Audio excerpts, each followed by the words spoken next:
Wow, di ba ga? Oh. Laki!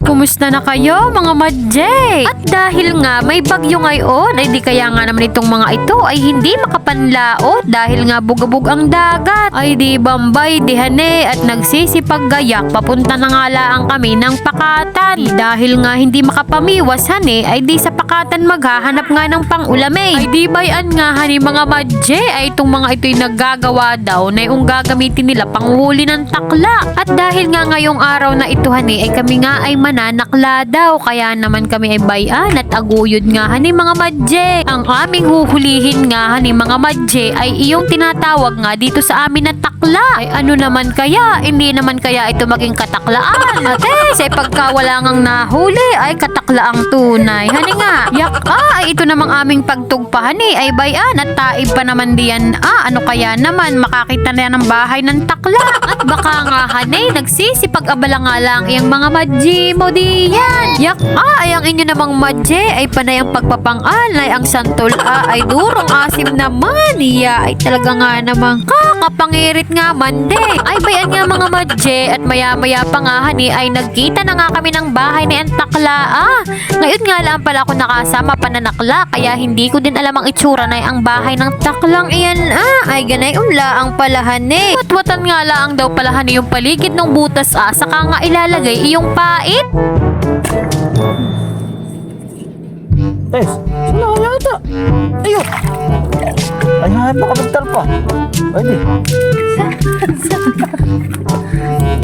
Ano ba yun ito na nga ano? Oo, wala naman yan. Ano, hugasin ko. Ay, yan yun na. Yan. Ay. Ano nga? Wala na. Ito may sisi. Aba, uho nga, may... Napapait na lang. Ito pa lang pinapuputok. Ano ito? Aba, ito palimas. Ates, baka kamay na yan. Ha?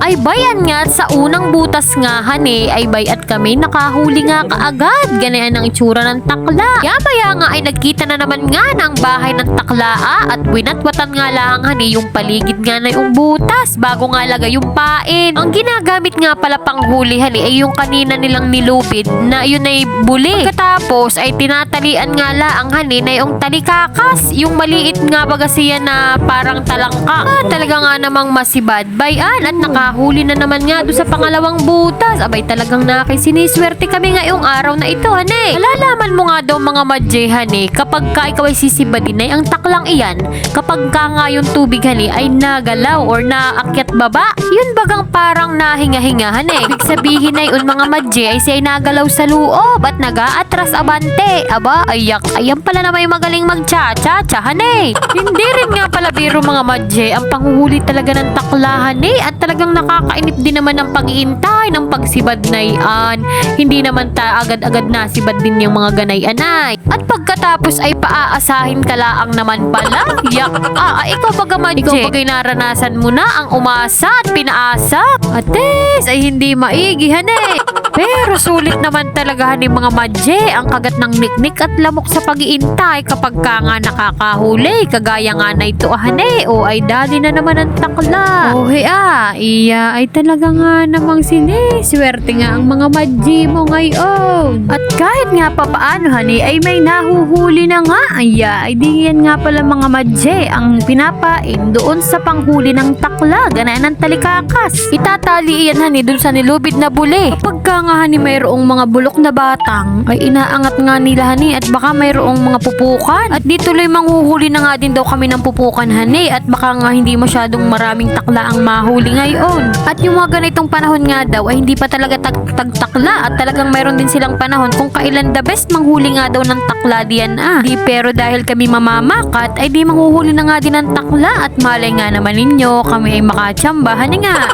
Ang panguhuli nga pala ng takla mga madje ay hindi para sa mga taong mainipin hanay at talagang ikaw nga na may mapapanghal ng pag-iintay kung kailan nga sisibad yan taklang iyan. May nga sana hanay kung pagkatapos ng matagal mong pag-iintay ay ganyan ang mangyayari hanay makakahuli ng takla. Aba ay talaga nga namang sulit ang paghihintay ni madje ng matagal kahit nga hinihikab-hikab na doon sa pag-iintay hanay. Maya pa nga mga madje hanay aba ay nakita ko itong dati naming nilalaruan nung nung bata pa kami, aba ay naalala ko tuloy ang aming mga alaala sa pakhatan. Kung saan kami palagi nagbabayahanan at doon kami namamalingkihan at yan nga daw ay saging-sagingan. Aba ay talaga nga namang mukhang saging. Nakakatuwa nga lang Tagal-tagal na ring panahon nang huli akong makakita na ito. At tingnan nga naman ninyo yan ay berde pa mga hilaw pa na saging. Nga namang kaitsura ng saging at isa pang ang lamang pakat na nakapagpabalik ng mga alaala ng aming kabataan ay itong ang tinatawag naming espadahan.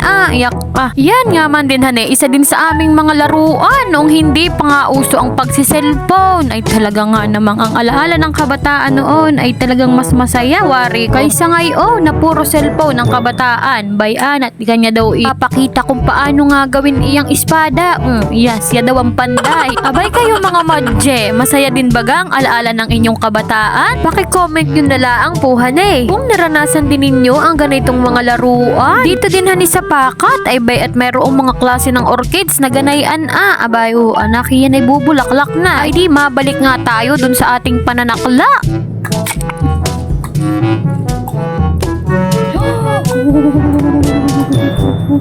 Uli!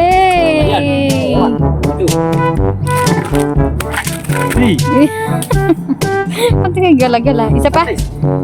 Isa pa? Pwede pa misis ng bahay yun. Ganap eh. Pero din pang tempo ko iba no? Hindi ako makatulog sa isang butas. Pero nakakatry ka na? Pero nakatry ka ng talagang dalawang laman?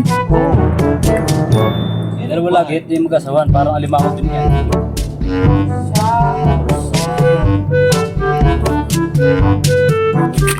Papadami. Amba, ay legit! Legit nga! Sa isang butas ay dalawa ang laman. Tatlo yan, may kapitay.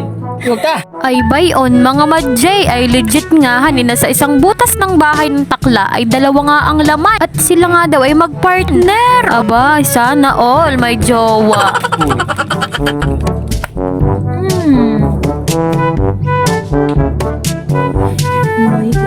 Loob na yung ano. Mamaya. Hawakan mo dito yung tinik. Tuklo. Tuloy nga lang panghuli mga madje at bayan. Dali na naman iyang taklang iyan. Ay talaga nga namang nakakatuwahan Yun. Tingin daw. Talaga natin tinilis ko. Oh. Bayat, panay naman ang sabdiyan ni Madji mo. Abay inip sa pag-iintay ng mga panghuhuli na yung taklang iyan. Yak at nang ako naman nga ay may mahulihan ay maigi pa nga ka ako'y manghuli na yung balilit. Yak ayan lang kayang hulihin ni Madji. At ito naman ngang isang tao ay panay nga ang duduklit na ang mga pupukan. Tuloy nga lang ang panghuhuli din ng taklahan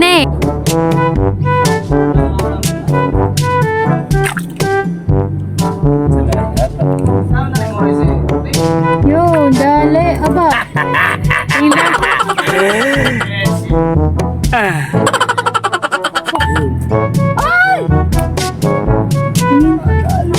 Hindi na, yung isang hindi nahuli. Sakit siya mo tayo mo sa... Kakaputik yun. Ay! Kanti! Wala nga. Ano makakaisa ba? Lakman din! Tukla! Ay basta sipit nga ang nahulihan Ano kaya? Ay! Yan! Ay! Yung isang hindi mo nahuli. Kuya. Uy! Wow! Sige, mo, i-flex mo. Sige daw. Ayusin mo naman at hindi kita. Ako na ano ito? Hindi kita gawa nito. Itapat mo sa bandang iyo. Iya. Tuwang-tuwa naman itong isaahan at siya nga din nakadakma ng takla at paano nga baga na may iisa ang gamit nilang tigsal ay kaniya daw lalang binilisan ng pagdakma at yan ay talaga nga namang namimitik abay pag hindi ay biyak yang yung daliri bayan naman nga at palibhasa nga yung ibang bahay ng takla ay pindit ay bayan at pagtigsal abay tumagka nalay diyan sa ugat na hanay ang puno Ay, akay hindi na nga matanggal diyan. Di ba yan, honey? Siyempre, hindi ako papayag na hindi ako maka-experience sa pagtigsal na yan. Aba, at nakadali din si Majimo. Ay, sabi ko nga'y bago man lang umuwi, honey, ay ako man lang makaisa diyan. Aba, ay di hindi naman nga pumayag na hindi ko ma-experience yan, honey. Ay, bago nga pala kami umuwi, honey, nakakita pa ng isa pang bahay na ang takla ang kuya. Aba, abayan. At talaga nga naman siniswerte ay nahuli pa rin bago nga naman kami umuwi. Dahil nga, alas 3 na nga ng hapon, ay di kami nga ay nagkayayaan ng umuwi. At talaga nga namang kalinawan na naman ang mga Tagalog. Ay tingnan nga naman ninyo ang dagat at talagang bugabog. Aba, gutom na mga yarn, hindi lang halata mga madje, bambayan at kami ngay aklas na pauwi. Ayan nga pala yung nahuli naming takla. Aba ay marami-rami din kahit nga ngayon hindi pa tagtaklahan Ay, gimalaho ka ng gulay at nang dumami-damihan Ayan na nga pala yung mga takla nung malinisan ko mga madje. Aba ay ito'y lalaho ko sa gulay at talagang ito'y durong igingaman din Ay, talaga nga pating magkano ang kilo din ng ganito. Ay di akin nga lang pala muna iyang isasangkot siya diyan mga madje at yan ay ilalaho ko nga sa gulay. O hanggang dito na lang muna Salamat sa inyong walang sawang panunood. Hanggang sa muli. Ingat!